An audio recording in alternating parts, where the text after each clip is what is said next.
Bienvenue à l'Instant Bible, l'émission qui met la Bible à portée de tout le monde, mais sans pour autant la niveler par le bas. Je pense que maintenant vous connaissez le slogan depuis le temps que je le répète.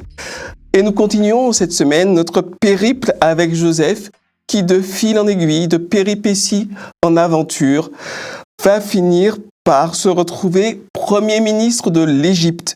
Et nous avons aujourd'hui deux analystes bibliques de choc pour décrypter son parcours hors du commun. Carl Johnson himself, bienvenue. Ça va très bien, merci. Super, merci d'être là. Salut aussi. Et Élise Lazarus en personne, incarnée. Hello! Contente, merci d'être venue. Je sais que tout le monde n'est pas forcément en grande forme, mais on fera de notre mieux pour passer un super moment avec nos amis et invités. Alors, au moins pour la première partie de l'itinéraire de Joseph, pas mal de gens peuvent s'identifier parce que quand on est victime d'injustice, quand on est victime de galère, qu'on n'a rien fait pour mériter ce qui nous arrive, on ressent une forme de révolte. Donc pas mal de gens peuvent s'identifier. Pour autant, tout le monde n'arrive pas à une happy end comme celle de Joseph qui arrive carrément au top du pouvoir, qui est reconnu et adulé par tout le monde s'agenouille devant lui, sauf le pharaon. Et ma question va donc être la première question, va être celle-là. Est-ce que le parcours de Joseph est un parcours typique de croyant? Et d'ailleurs, est-ce qu'il y a un parcours typique de croyant? Qu'est-ce que vous en pensez? Je ne pense pas qu'il y ait un parcours typique de croyant. Il y a des paramètres, il y a des balises qui permettent de savoir qu'on est en face d'un croyant. C'est pas n'importe qui. Donc, et même d'un croyant biblique, abrahamique, comme on dirait, pas d'un croyant musulman ou autre, bien qu'Abraham joue aussi un rôle ici. Donc je crois qu'on peut le sentir, on peut le voir. Donc, mais si Dieu parle tantôt d'une manière, tantôt d'une autre, comme dirait Job dans la Bible, eh bien c'est qu'il prend en considération les circonstances, les tempéraments, beaucoup d'éléments qui fait que nous ne sommes pas tous moulés. Identiques. Oui. Oui. Et notre parcours est un petit peu aussi en fonction de ce que nous sommes. Il ne s'agira jamais dans la vie du croyant de dire, bon, puisque ça s'est passé comme ça chez lui, ça se passera de la même façon chez moi. Et beaucoup, parfois, quand ils rendent un témoignage, donnent l'impression, c'est la voie, c'est comme ça, mais dans la réalité, c'est pas comme ça. C'est pas si simple. C'est pas parce que je l'ai vécu comme ça que toi, tu dois le vivre comme ça. Exactement. Et heureusement, d'ailleurs, on n'est pas tous faits à la machine. On a tous une personnalité et Dieu fait du 1 à 1. Tout à fait, merci beaucoup. Élise, qu'est-ce que tu en dis? Un petit peu comme Carl, que c'est illusoire de penser qu'on aura tous la même vie, les mêmes difficultés ou les mêmes bénédictions, ou même c'est illusoire de penser que ça se passera bien et que ça finira bien, par principe parce qu'on est un chrétien. Alors oui, pour Joseph, il a vécu des choses très difficiles et ça a très bien fini. Mais par exemple, je prends des prophètes, donc des gens qui parlaient de la part de Dieu, qui avaient des messages difficiles parfois à faire passer. Jean-Baptiste, par exemple. Jean-Baptiste. Ou Jérémie. J'aime bien Jérémie, qui a eu un rôle difficile. Il était à une époque où les gens faisaient n'importe quoi. Dieu lui dit, écoute, il faut que tu leur annonces, si vous continuez à faire n'importe quoi, vous allez avoir des conséquences graves. Et il va y aller, il va s'en prendre plein la tête, il va quand même y aller. Mais le pauvre malheureux, sa fin de vie, elle est dramatique. Je pense à Isaïe aussi, un prophète majeur. Il est question dans l'Épître aux Hébreux, cette lettre de Paul, chapitre 11, et bien de ces hommes et des femmes de foi. Et parmi se trouve quelqu'un qui aurait été scié, n'est-ce pas? On l'a mis dans un tronc d'arbre, on l'a scié. Il semble que ce serait Isaïe. Donc les parcours ne sont pas les mêmes, et c'est même parfois étonnamment décevant de voir que des hommes de ce calibre terminent si mal. Mais c'est aussi l'expérience de vie. On le voit autour de nous, n'est-ce pas? Parfois, on se révolte quelque part, on se dit, mais c'est pas possible. Mais c'est comme ça. Y compris pour des gens qui ont été fidèles et loyaux de bout en bout. Alors on peut peut-être prendre ce texte biblique dans Genèse 41. Oui. À partir du verset 38, si tu voulais bien, Élise. Oui, bien sûr. Lire Genèse 41, verset 38, à combien déjà? 43, je crois. À 43, voilà.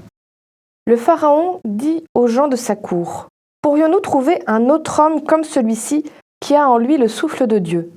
Le Pharaon dit à Joseph, « Puisque Dieu t'a fait connaître tout cela, il Il n'y a personne qui soit aussi intelligent et aussi sage que toi. C'est toi qui seras intendant de ma maison, et tout mon peuple dépendra de tes ordres. C'est seulement par le trône que je serai plus grand que toi.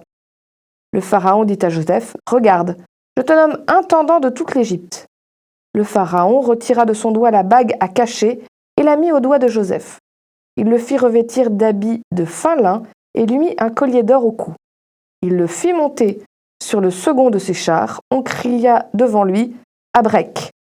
C'est ainsi que le Pharaon le nomma intendant de toute l'Égypte. Abrek à genoux, hein. Et on peut lire aussi, s'il te plaît, Karl, juste ce qui se passe après, hein, parce qu'il y a une famine qui a annoncé, il avait décrypté les rêves, il avait décrypté la prophétie. Je vous invite d'ailleurs à lire ce texte, c'est très intéressant, dans la Genèse, à partir du verset 37, du chapitre 37. Et si, Karl, tu voulais lire, s'il te plaît, le chapitre 41. Le chapitre 41. Chapitre 41, à partir du verset 55 et jusqu'au verset 57, s'il te plaît. Oui. 55. Quand tout le pays d'Égypte fut aussi affamé, le peuple cria à Pharaon pour avoir du pain. Pharaon dit à tous les Égyptiens, « Allez vers Joseph et faites ce qu'il vous dira. » La famine régnait dans tout le pays. Joseph ouvrit tous les lieux d'approvisionnement et vendit du blé aux Égyptiens. La famine augmentait dans le pays d'Égypte. Et de tous les pays, on arrivait en Égypte pour acheter du blé auprès de Joseph, car la famine était forte dans tous les pays. Alors Joseph devient quelque part le super-héros par lequel le salut est arrivé, non seulement pour les Égyptiens, mais également pour les peuples aux alentours qui viennent acheter le blé qu'il avait sagement amassé. Alors, on a vu tout à l'heure que ça n'est pas parce qu'on est croyant que ça se termine bien à la fin. Maintenant, est-ce qu'il y a un noyau commun ou des constantes, si vous voulez, des choses qui ne changent pas dans l'expérience de tous les croyants du monde? Est-ce qu'il y a des points communs? Qu'est-ce que vous en pensez? Ce qu'on pourrait appeler des choses qui ne varient pas, quoi, des invariants. Oui. Moi, je pense que non, qu'il n'y en a pas. Il suffit de discuter un petit peu avec différentes personnes qui viennent d'endroits différents, qui ont eu des expériences différentes, pour voir à quel point les expériences de vie sont différentes. Et puis, dire tous les croyants, c'est un grand mot. Être tous croyants ne veut pas dire qu'on a tous la même expérience de rapport à la foi. Je pense que quand on a une foi vivante et accrochée à Dieu, là peut-être qu'on va trouver des points communs, que ce soit dans la joie ou dans les difficultés, d'une certaine paix intérieure qui arrive. Mais c'est pas parce qu'on est croyant, qu'on a le titre de croyant, qu'on a cette foi vivante et alimentée. Je vois, effectivement. Qu'est-ce que tu en dis, Karl? Je pense personnellement que si on parle de quelque chose qui ne varie pas, c'est du domaine intérieur. Élise a parlé de paix. Peu importe les circonstances, peu importe les difficultés, je ne dis pas que c'est le cas pour tous les croyants, mais un des signes, c'est ce calme, cette confiance malgré l'adversité. Donc, il peut être un point d'ancrage, un point visible. Paul dira dans une de ses lettres, « J'ai appris à être content de l'état où je me trouve. » Donc, chez lui, ça ne varie pas. Son esprit content. Mais dans le chapitre qu'il le dit, c'est dans Philippiens chapitre 4, si je me trompe, il le dit, « Mais j'ai eu faim, j'ai été affamé, j'ai été malade, j'ai été frappé, j'ai été presque à la mort. » Ça ne veut pas dire que l'esprit content du croyant, qui est quelque chose de tangible, sous-entend eh bien, que sa vie a été un long fleuve tranquille. Donc, parfois, et ça étonne, la confiance qu'on peut avoir, malgré tout, n'est-ce pas? Eh bien, un peu comme je pense aux trois amis de Daniel, eh bien, qui vont dire ceci, Dieu nous délivrera. Donc, en d'autres mots, notre confiance en lui est inébranlable. Mais, si toutefois il arrive à ne pas nous délivrer, nous ne chancellerons pas, on tiendra ferme. Donc, peut-être à ce niveau intérieur, profond, il y a une base, il y a un élément qui caractérise le croyant.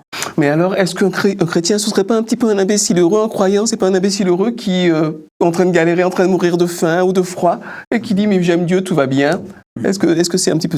Qu'est-ce que tu en je dis? pense qu'il y a une raison pour laquelle certains arrivent justement à dire je suis dans quelque chose de très dur, mais je garde confiance. C'est la certitude que le meilleur est à venir. Quand on est croyant, quand on croit dans les promesses de Dieu, Dieu a fait une promesse très importante, enfin même deux.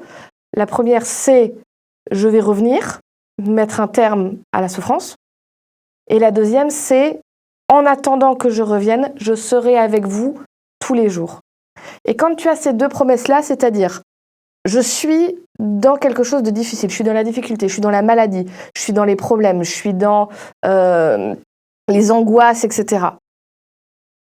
Si je ne crois pas en Dieu, je me dis l'entièreté de ce que j'ai à vivre va se résumer à ça.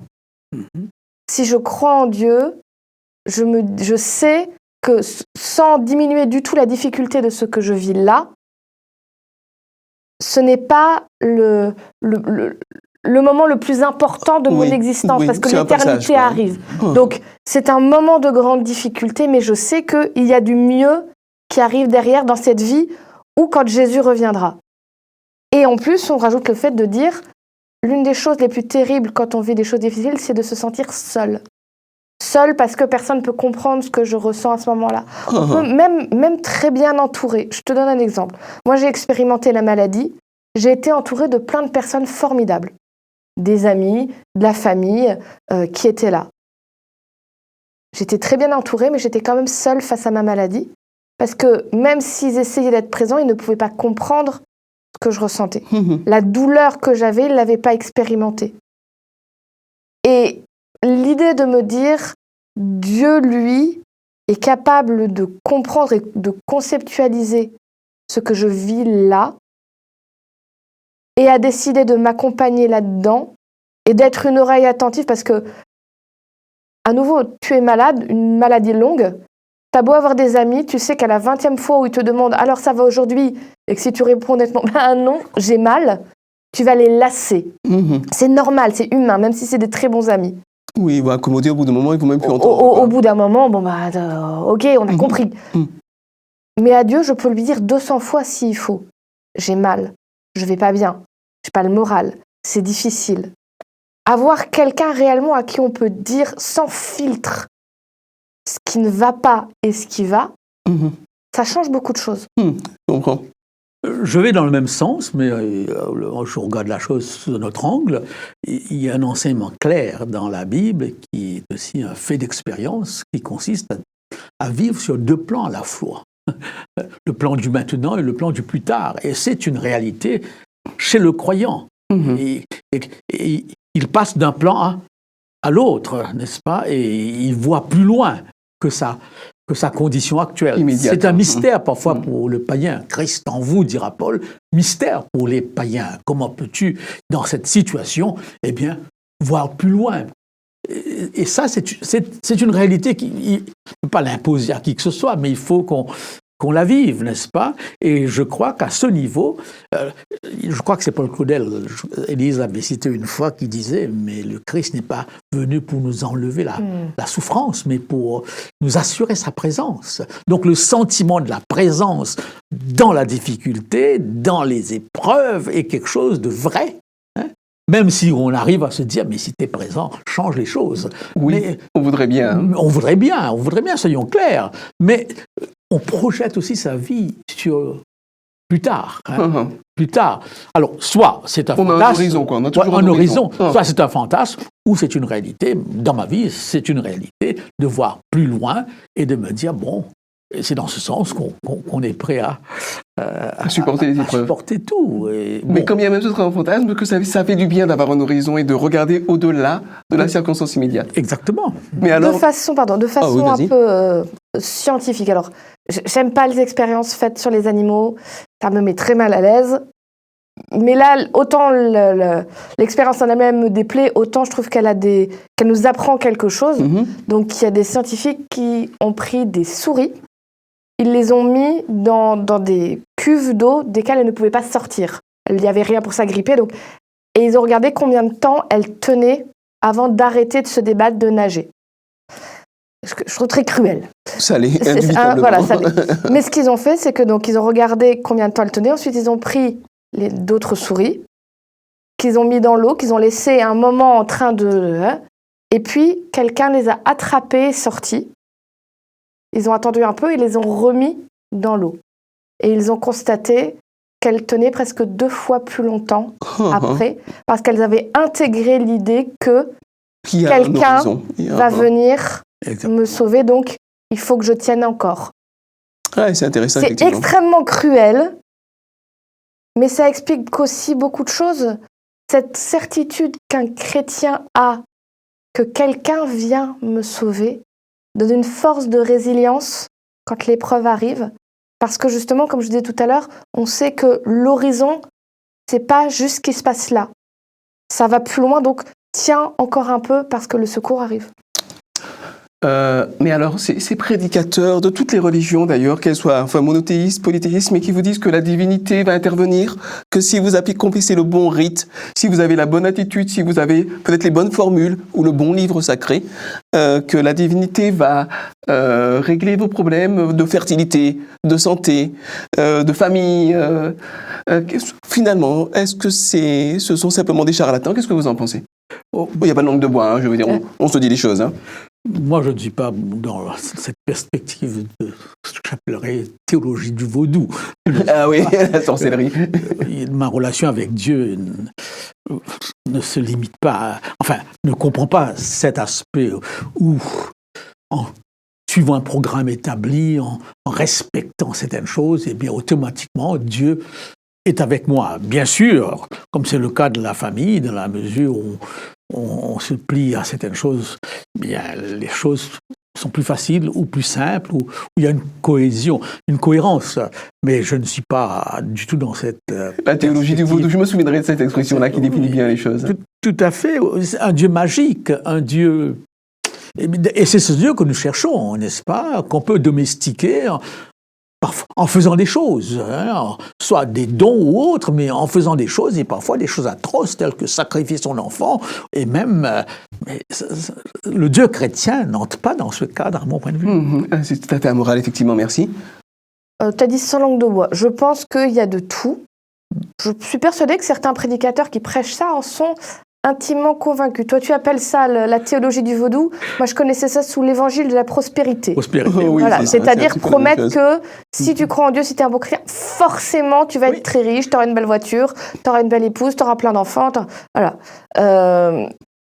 Mais je suis aussi persuadée qu'il y a des gens malveillants, parce qu'il y en a eu dans toute l'histoire du monde, qui essayent d'utiliser le pouvoir qu'ils ont, et parfois le pouvoir qu'ils ont, ils prennent Dieu en dévoyant tout ce que Dieu propose pour accaparer du pouvoir et faire en sorte que des gens leur donnent des millions de dollars ensemble. Enfin, être prédicateur et multimilliardaire, il faut se poser des questions déjà sur soi-même et la vision qu'on a du service.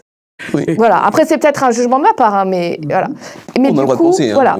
Mais l'évangile de la prospérité a un très gros problème. C'est son pendant. C'est-à-dire, si on dit, si Dieu me bénit si je suis un bon chrétien, ça veut dire que si je ne suis pas béni, c'est que je ne suis pas un bon chrétien. Et donc, si je ne suis pas riche, je ne suis pas un bon chrétien. Imagine, tu as déjà quelqu'un, c'est pas moi, une femme qui n'arrive pas à avoir d'enfant. Elle prie. Elle va voir des télévangélistes, etc., qui lui disent, si tu donnes de l'argent, si tu pries, tu vas voir, Dieu va te bénir, tu vas avoir des enfants. Et elle fait tout ça. Et il n'y a toujours pas d'enfants. Non seulement elle est triste, parce que pour certaines femmes, c'est un vrai deuil à vivre, qu'elle n'arrive pas à faire parce qu'elle attend encore le miracle, etc. En plus, elle culpabilise. Qu'est-ce que je n'ai pas fait bien ? Est-ce que ma foi ne doit pas être assez forte ? Je suis trop faible pour que Dieu m'aide. Et parfois, malheureusement, elle se retrouve dans un milieu où les gens vont la juger et lui dire « Est-ce que tu crois ? C'est peut-être parce que ton mari a fait quelque chose. Si ça se trouve, ton mari te trompe et c'est pour ça que Dieu ne vous bénit pas avec un enfant. Est-ce que tu es sûr de tes pensées ?» Et donc, on rajoute de la souffrance et de la culpabilité À la souffrance. à la souffrance. C'est épouvantable. Et Jésus a lutté contre ça, parce qu'un jour, ses disciples viennent le voir, lui font « Et l'aveugle qui est là-bas, c'est qui a péché, c'est lui ou ses parents ?» Et Jésus leur dit « Vous n'avez rien compris. Vous n'avez rien compris à comment Dieu fonctionne. » Donc, non, il n'y a pas de bénédiction automatique avec Dieu, en tout cas de bénédiction extérieure. Je pense qu'il y a un malentendu qui a créé l'évangile de la prospérité, qui nous ferait croire que quand Dieu bénit, c'est principalement des choses qui se voient à l'extérieur et qui sont matérielles. Or, je reste persuadée que les bénédictions de Dieu sont parfois extérieures, mais sont toujours intérieures. Même celles qui sont extérieures, d'ailleurs, sont intérieures également. Parfois, Dieu ne change pas les circonstances qui m'entourent, il change mon être à l'intérieur pour me permettre d'accepter les circonstances extérieures et de trouver de la résilience et de trouver de mon bonheur différemment. Très joliment dit. Merci beaucoup. Et nous avons tout un livre qui parle contre cette approche. C'est le livre de Job. Que dit Satan ? Il t'aime, il t'intègre parce que tu le bénis. Oui. En d'autres mots, Satan ne croit pas qu'il y ait des chrétiens capables d'aimer Dieu gratuitement, même dans un contexte de souffrance. Et Dieu va permettre à Satan d'éprouver Job à un point où finalement, il n'a plus rien. Et il est dit que Job garda son intégrité jusqu'au bout. La femme l'abandonne, il perd tout, mais il ne fait pas de la bénédiction un argument. Un prérequis. À son amour de Dieu. Exactement. Et je crois que ça, c'est extrêmement important. Et que lorsqu'on lit le texte biblique, Dieu répond à nos besoins. J'ai jamais vu l'enfant de Dieu mendier son pain, dira, je crois, David dans le psaume 37. Mais lorsqu'on lit attentivement les grâces du salut, les grâces du Christ en vous, sont de loin les priorités, tout ce côté matériel, richesse. Je ne dirais pas que ce n'est pas important, mais ce n'est pas l'objectif de la vie du croyant chrétien. Au moment où il a ce dont il a besoin, quelque part, eh bien, il devrait être heureux. Dans Éphésiens, Paul mentionne toute une liste de dons, n'est-ce pas, que nous avons en Jésus. Et c'est dans un domaine... Et ces dons sont là pour l'utilité commune et non pas pour se faire plaisir à soi-même. Exactement. Lorsqu'il dit « Nous avons été élus avant la fondation du monde, nous sommes pardonnés, nous sommes réconciliés, nous avons le dévoilement des mystères de Dieu. » Et accompagner l'expression « en Christ ». Sommes-nous capables, n'est-ce pas, de nous focaliser sur cet aspect des choses avant l'aspect matériel dont Dieu dit « T'inquiète pas, je sais de ce dont tu as besoin ». Je retourne un petit peu sur... Ah oui, je t'en prie. On dit qu'il a été béni, ce qui est vrai, mais si tu remarques bien, sa bénédiction était là aussi pour servir aux autres. Surtout, en fait. C'est-à-dire qu'il a eu un poste important, mais le but, c'était qu'il puisse sauver les Égyptiens de la famine, parce que si les Égyptiens, il n'avait pas été là pour dire « faut faire des réserves, les amis », il y aurait eu une famine épouvantable, et même les pays autour, y compris sa famille, qui pourtant lui avait fait des misères. Et là, je retourne à nous, les bénédictions que Dieu nous donne, la plupart du temps, elles sont là pour nous faire du bien à nous, c'est vrai, mais elles ont aussi le but de nous aider à être utiles aux autres. Et même dans ce que soit matériel ou à nouveau ce changement intérieur. Il y a une image qui est fausse théologiquement évidemment, mais à nouveau qui nous apprend quelque chose. C'était une image où on voyait le paradis et l'enfer. Alors je ne crois pas à l'enfer, mais il nous présentait le concept. Et donc le paradis, on voyait des gens installés. Non pardon, l'enfer, on voyait des gens installés à une table. Ils ne pouvaient pas bouger de leur chaise. Et il y avait devant eux un grand bol d'une soupe qui avait l'air délicieuse. Et ils ont tous des cuillères extrêmement longues. Et donc chacun essaye d'aller dans son bol, mais comme ils ne peuvent pas bouger de leur chaise, ils n'arrivent pas, la cuillère est bien trop longue pour aller dans leur bol, et donc ils voient cette nourriture et ils n'y ont pas accès. Et puis après, on voit l'image du paradis, et c'est exactement pareil. Des gens assis sur une chaise, ils ne peuvent pas bouger de leur chaise, ils ont devant eux un bol de soupe qui a l'air délicieuse, ils ont les mêmes cuillères, mais là, chacun a le réflexe d'aller donner, de prendre la cuillère très longue pour prendre la soupe dans le bol de celui d'à côté et donner à celui d'à côté, et tout le monde est nourri.